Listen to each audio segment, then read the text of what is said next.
Welcome to Cocktails in the Organic Aisle, an open table discussion where three natural moms, Christy, Jodi, and Rachel, come together to dish out their unique recipe for health and wellness while living in a busy, conventional world. Grab a cocktail, pull up a chair, and let's chat. Hi everybody, and welcome to another episode of Cocktails in the Organic Aisle. Cheers! Today I have my friend Rachel DesRochers. I would say that she's a friend, she's a mentor, she's my landlord. Like, what are all the things? I'm so grateful to have her here. We are going to do a little exclusive interview, just us Rachels. But Rachel owns and runs and is the Incubator Kitchen Collective, which is where I produce all of my herbal infusions for Garden of Eden. So that's how we got to know each other. But she has so many things up her sleeves and so many gifts for everybody that I wanted to have her on to talk a little bit about what she is all about. And, you know, with Cocktails in the Organic Aisle, we talk about health, we talk about healthy living, mind, body, spirit, and we haven't really gotten to mind, talking about mental health. And I think being grateful is such a healthy place for us to be. And that is something that I am not. I feel like I'm all things healthy, but that is really, really hard for me. So let's just start. I want to start talking about your journey and how you came to that place. Thanks for having me. Oh, thanks for coming. I'm so grateful you're here. Hey. So where did it begin? When I really sit back and think about when myself was taught gratitude, it was when I was a child. And I always say, like, literally it was a gift from God. Like, I've always understood it. I remember having a gratitude practice through high school. It was just something that it's always just been part of my life. I don't know. Thank you. Right. And so in 2010, it actually spurred me to start my first company, which is Grateful Grams. So Grateful Grams, we say that we're a gratitude company that makes a cookie, not a cookie company that talks about gratitude. And we manufacture artisanal graham crackers. And through that, I opened the Incubator Kitchen Collective, which is a shared use commercial kitchen space. And for me, that lens is healthy people build a healthy community, healthy people build healthy businesses.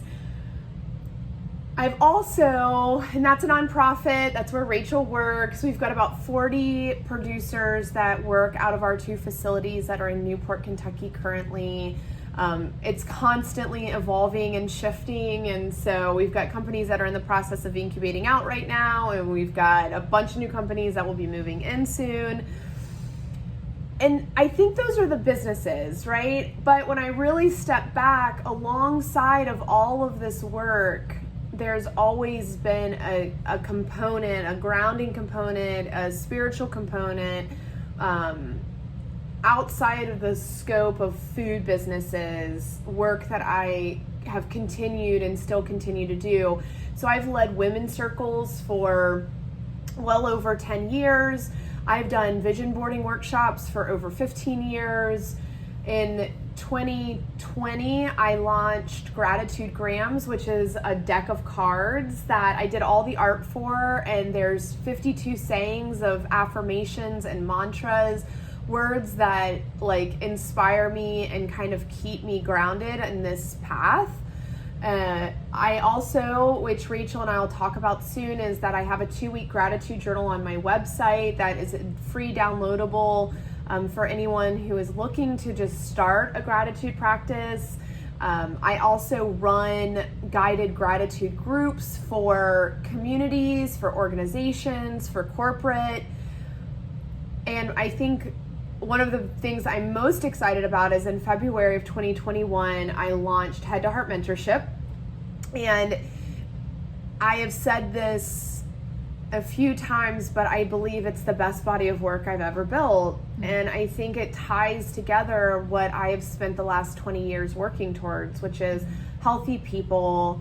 It is expertise in food and marketing and branding, but what it really is this tool to help your soul evolve along with your business, because I watch people consistently stop creating their dreams, stop working towards things they believe in because of these inner beliefs that we have identified them as truths, but they're not. They're really pieces of our energetic body that just keep holding us back. And so it's really remarkable to watch these people kind of unfold.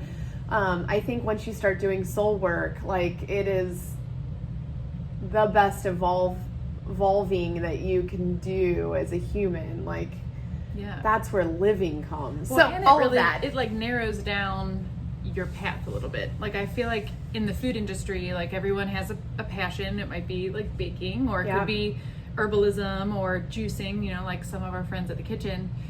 But it's like, okay, well, what gives you purpose? I mean, you could be a baker and it's awesome, but it might be like the smile on someone's face, or giving them that joy, or helping someone, leading someone to a healthier lifestyle, or, you know, and I feel like it's really hard to kind of focus, because you do feel like you're getting pulled so many different ways when you're in running a business. Right, and like part of this is just the path of entrepreneurship. I tell people, like, you would be a great entrepreneur as long as you have the ability of nimbleness and the willingness to pivot daily. And 2020, I think, did that for everyone too. We were forced to pivot.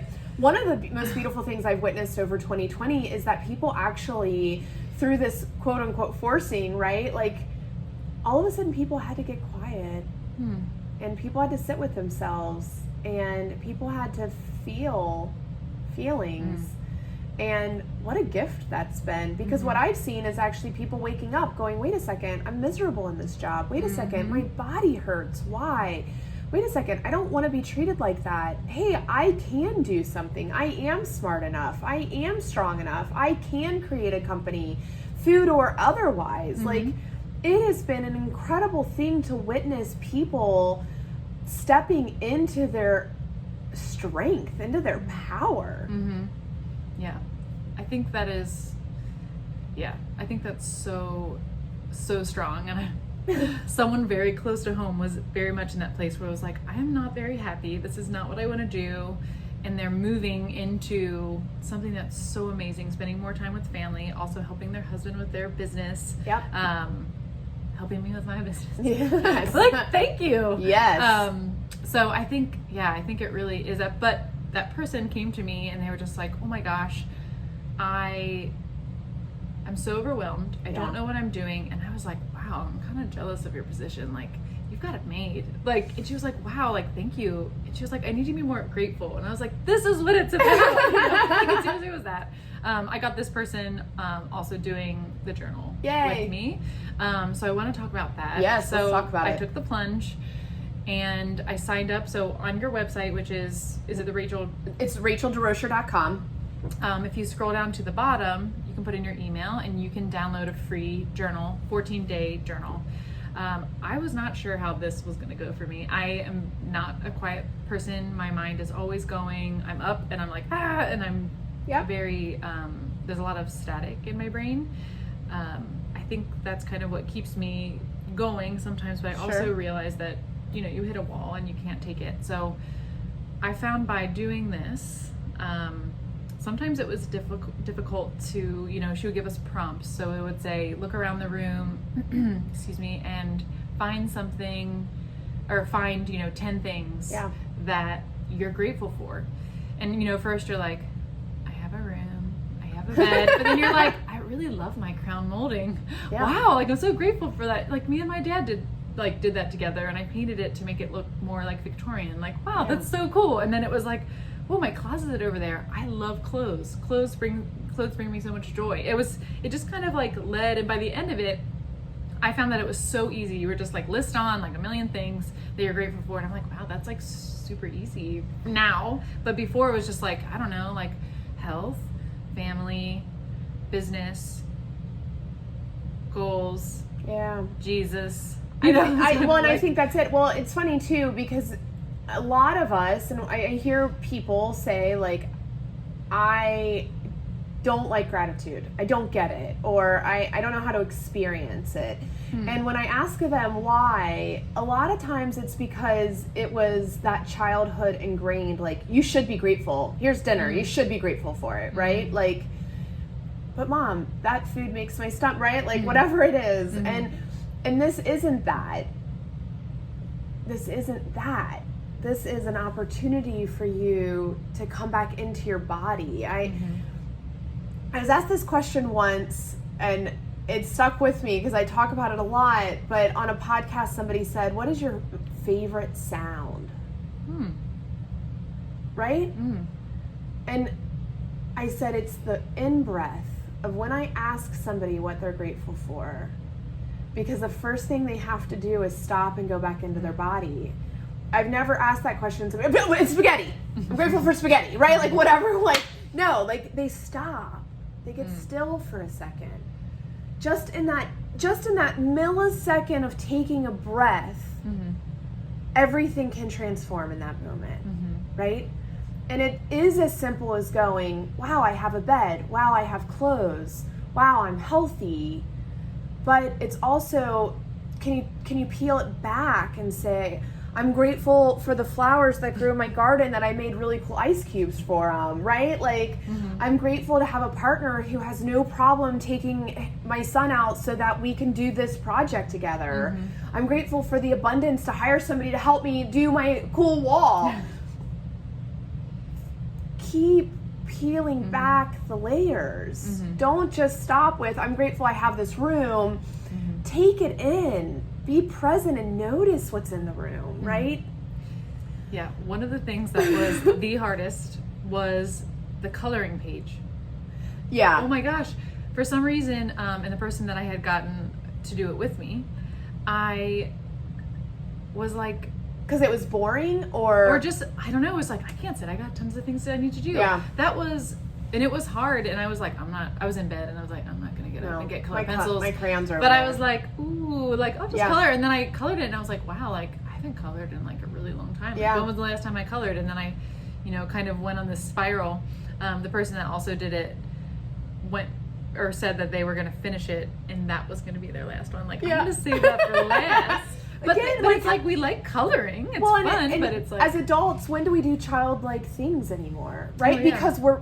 Like you've said, right? Like, I'm so busy. Well, busy also can be the ego mind trying to keep us from getting still with ourselves too, right? And so if that identity, Rachel, is, oh, I have to be the busy one, then my question back to you is, why?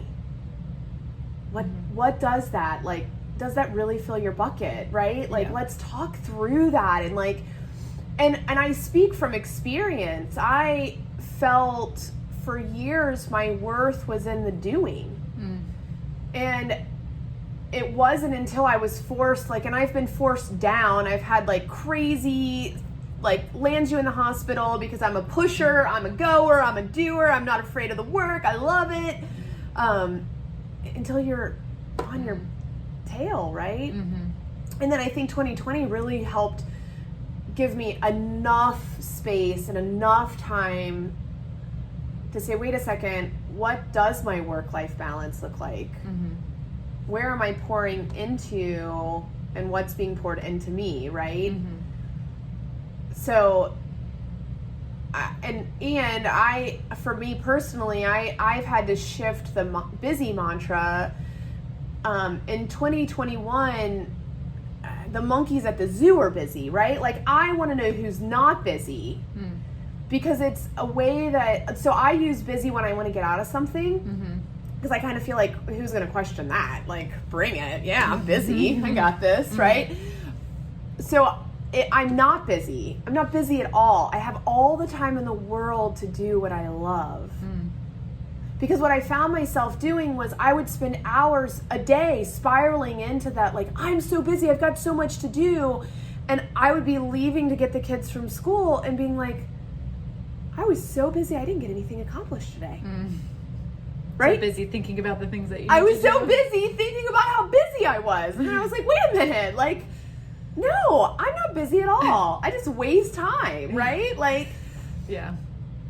so again, it's these words that we use that we all of a sudden start to make our identity with as well, right? And so be intentional with those words that you're aligning your heart and soul with, right? Like, not to call you out on busy, but it's like, it's such a good, I think especially as mothers, whew, right? Like, God bless the mothers and the fathers. I am incredibly blessed with a great partner and an awesome dad. But we also spend a lot of time talking about the role of the mother, right? And just like what an incredible beacon that is for the whole world, really. And I love that you did the gratitude group, because you had said a couple times, like, I haven't figured it out yet. Yeah, and something that was really cool, which I didn't expect, was the space of gratitude also created or allowed me to make more space for things that I enjoy that I wasn't spending time on. More prayer, more reading, quiet reading time, journaling, which was really, it hit at the perfect time. Yeah. So it just was like so interesting, and I feel like it really did, like it has stuck. Like today I was feeling busy and overwhelmed, and I was like doing taxes, and I was like, oh my gosh, like this is too much. I'm on the edge of glory. Like, what's going on? And I was like, wow, like I'm so thankful I have taxes to do for a business that I started. Like, I have taxes to do. I'm always, like, every time I pay those bills, I'm like, thank you, Jesus, right? Like, truly, like, what a blessing it is. Oh yeah. What a blessing it is. I mean, so many people are dreaming about starting their own business. Yeah. And they're not there yet, and that's okay. Yeah. But it was like, wow, like, but usually I'm just like, I'm done. Like, I can't. I'm like, it's too much for me. And it's interesting, right? Like, just that, and gratitude isn't something that you need to carve 30 minutes a day out for, right? It is literally a 30-second practice. I've done it so many ways over the years. I've kept gratitude journals. A lot of my gratitude practice right now is in my writing. I try to put like a master gratitude list out once a week. I have my card decks, and I do some blogging, and of course I talk about it. But I always suggest to people, like, well, how do I start a gratitude practice? Well, get a couple girlfriends and just, this is a gratitude only text, right? Like, no questions, no check-ins, but like somebody in the morning says, hey ladies, what are we grateful for today? And everybody just needs to respond to that. Like, whenever you can. At home, we do Roses and Thorns, which is our family gratitude practice. Because I think one of the things that I really love about that is it's also important for me with my kids to create space for them to talk about what's not working in their day. So roses are what's good happened, what are you grateful for today? And then the thorns are like, man, I tripped on the playground, or like my email wasn't working, or I couldn't get the microphone to turn on, whatever that was that day. Because it's also important, I think, in gratitude is that it's never trying to take anything. And I think that's one of the misconceptions, right? Like, in order to be grateful, what do I have to give up? No, that's the purpose of gratitude, is actually to say, I see you, and I see the pain that you may have, or the hurt or the hardship, and I'm going to just come sit with you, and I'm going to remind you that you're safe, and I'm going to remind you that you're loved, and I'm going to remind you that you are enough, and that you are going to get through whatever this is, right? All of a sudden, if we see that it actually can come in and cradle us, to hold us, to tend to us in those moments,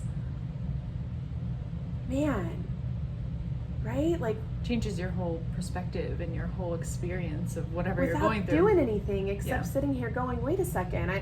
I look back, the hard experiences, Rachel, 2020 gave a lot to us. From, we had crazy fraud, I lost my mother, business stuff went crazy, just a lot. And it was one of the most powerful transformational years I've had because I had a practice to carry me through it. It wasn't me alone. It wasn't me climbing up the mountain barefoot. It was me taking one step at a time, remembering that I'm safe and that I have everything I need, and I'm grateful for my home, and I'm grateful for my kids, and I'm grateful for the people that feed us, or whatever it is. It never said, don't suffer. It never said, don't be in pain. Mm-hmm. It said, it's okay to be in pain, and I got you. Mm-hmm. That's a gratitude practice. Mm-hmm. And that's hard. Yeah. No, right? And that it is a practice because I joke all the time. I'm like, it's a muscle. Oh, yeah. Right? And I'm like, dude, it's the strongest muscle I got. So back away. Like, let me have it. Like, but it's because I've been cultivating it for over 25 years. Like, well, and it spreads too. It might grow bigger with you and your family, but you're also pushing it out to other people and allowing them to, strengthen that muscle, which is making healthier people. Yeah. And I think that take the pressure off that it has to be any one way, right? Like, what works for you? Does keeping a note on your phone work for you, or a bedside journal, or printing off that 2-week journal 35 times? What is it, right? Mm-hmm. Like, but what it's not is the excuse. It's not, I'm too busy. It's not, I don't have time for that. It's not, oh, I don't get it. That's not what it is, right? Mm-hmm. So I think that's just as important to talk about, because I don't know, we're living. It's your choice, right? Are we living, or are we just like, cool, I just got through Monday, going to bed, gonna do it all again tomorrow, right? Like, and that's fine.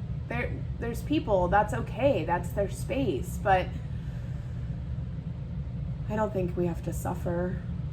I don't think it has to be out of control. I don't think it has to be hard. And I think it's making the human experience, I don't want to say pleasurable, but meaningful. Yeah.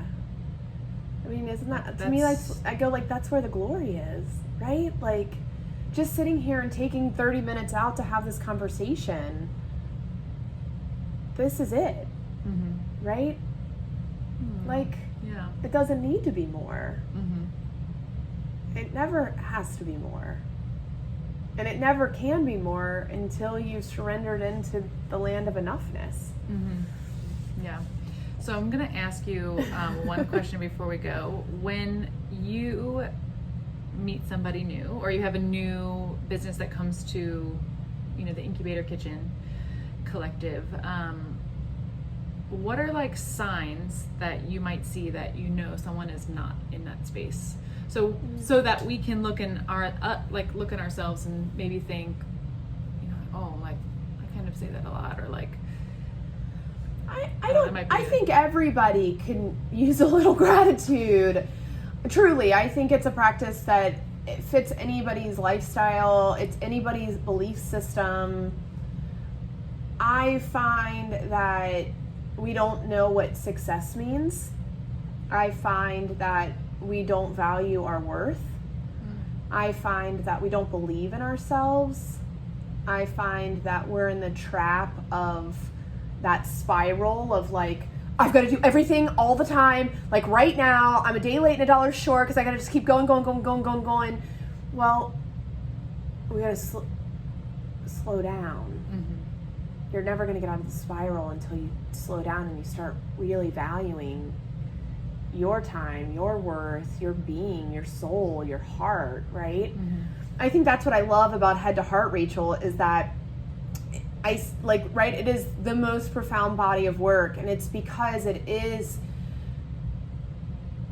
taking time to get still, to get quiet with somebody and really ask those questions of, where do you feel stuck and how do we get through it, right? Like, we're all repeating cycles. Do we want to keep repeating them? Or do we want to be in the land of milk and honey, right? I mean, I don't know. I think it's that, right? And everybody finds it at their own time. For me, I just want to continue to cultivate that community. I want to continue to remind people that here's a really great practice and a tool for you to use in your everyday life that will change it. Like, there's all of the scientific studies are out there. I am not a scientific study lady, but Berkeley University has incredible, I mean, they have done tons of studies about the power of gratitude. And so it's not just my shtick, right? Like, it's truth.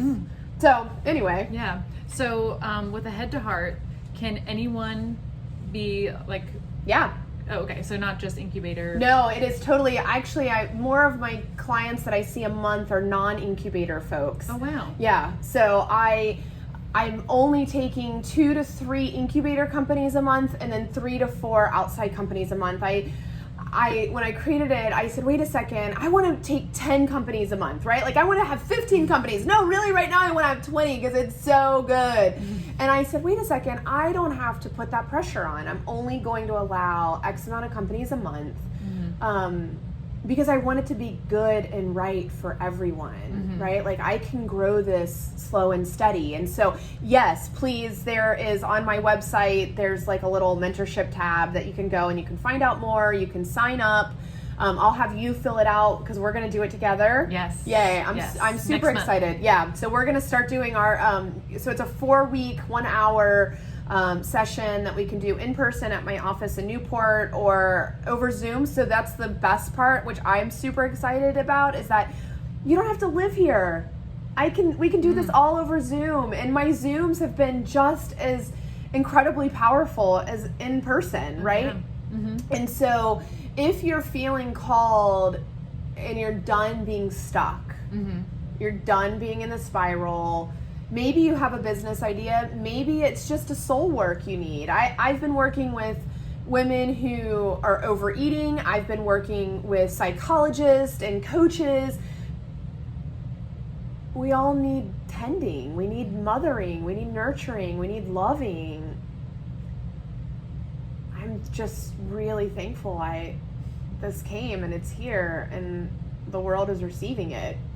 Yeah, and I don't think that you would have gotten to where, come to this point if you hadn't had that practice. Every experience has gotten me here. Every single one. And there's been so many more losses than wins. And so that reminder that the losses get you to the wins, right? Like, because when you finally win, you hit it out of the ballpark. And so transform those losses into, I think it's like one of my cards says, like, make it a stepping stone, right? Like, make magic with it. Allow it, accept it, own it. Man, that sucked. Man, I burned all the cookies. Man, I really messed this up. Whatever it is. And then be like, great, now how do I make it better? How do I do it again? Yeah. I love that. If you're not ready for that, like, head to heart or even jumping into the 2-week, I really recommend that you get her cards. I love them. They're gorgeous and they're so much fun to pull out. Ari loves picking one and he's like, oh, what's this say? And it always says something ridiculous for when he picks it. I'm like, this is what it says. So, yes. Yes, sorry. Yes. But it is so nice to have that daily reminder. It's so easy. But just create that space, however that looks for you. But thank you so much for coming. I'm so grateful. Rachel, truly, same. Like, came. thank you for having me. Thank you for allowing me space to share my story and be part of all of it. And so I know that this message will touch a lot of people as it has touched me. So thank you. Much. And until then, we will see you in the organic aisle. Yay! Cheers. Thanks for listening to Cocktails in the Organic Aisle with Christy, Jodi, and Rachel. If you enjoy this podcast, please leave a review, subscribe, and share. You can also continue the conversation on social media at Cocktails in the Organic Aisle. Until next time, see you in the Organic Aisle.